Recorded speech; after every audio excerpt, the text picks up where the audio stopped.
Okay, let's talk about Vietnamese work culture. When you think about doing business there, what's the first thing that pops into your head? Probably something about relationships being absolutely everything, right?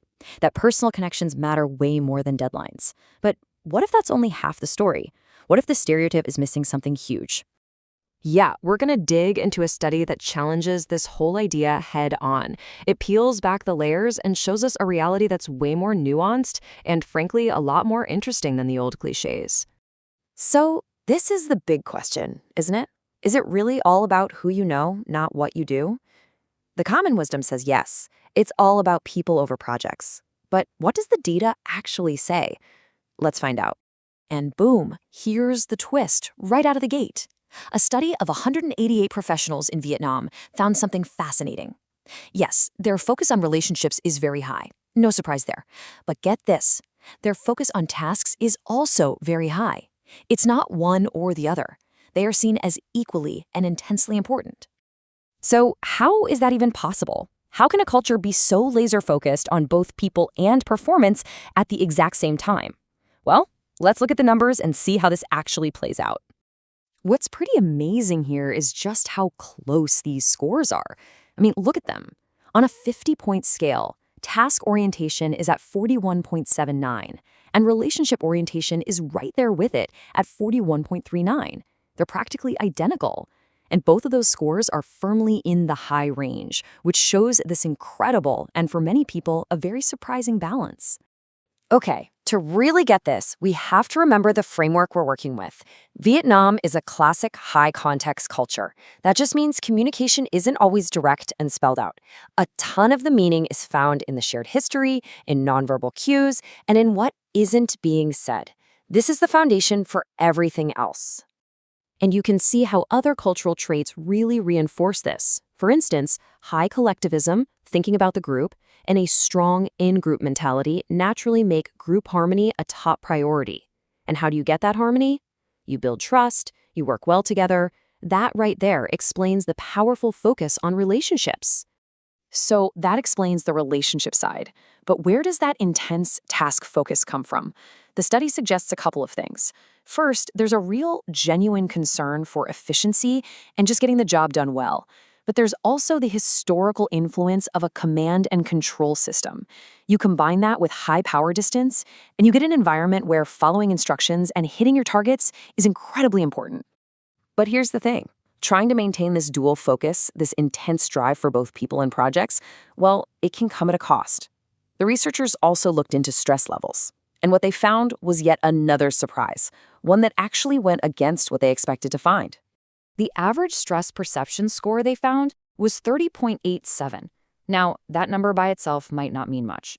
But on the scale this study used, that number puts these professionals squarely in the high stress category.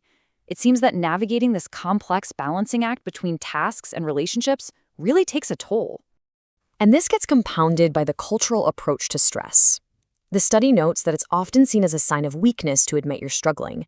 These kinds of problems are typically kept within the family, which, as you can imagine, can make managing all that workplace stress even more difficult. And the story gets even more interesting when you start to break down the data. Because it turns out not everyone experiences this blend of task, relationship, and stress in exactly the same way. There are some really surprising divides.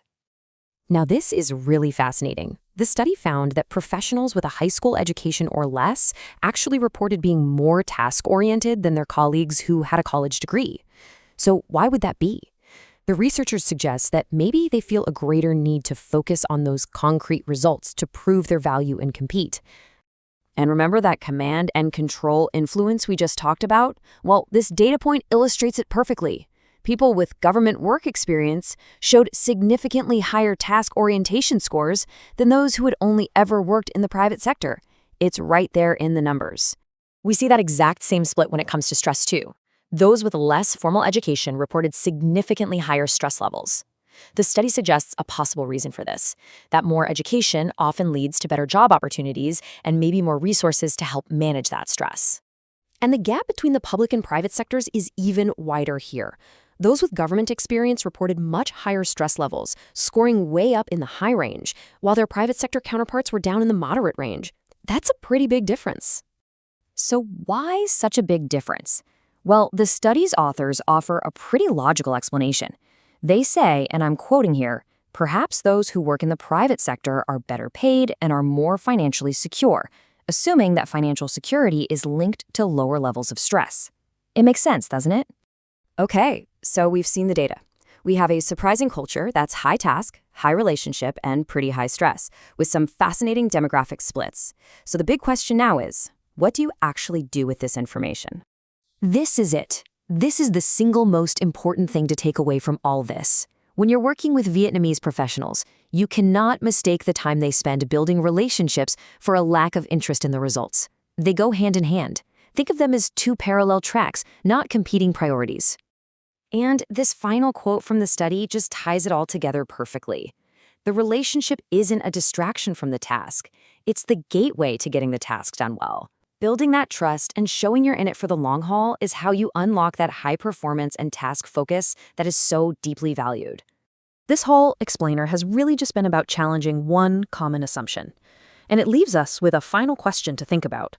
What assumptions about your own colleagues or business partners might be preventing you from seeing the full picture?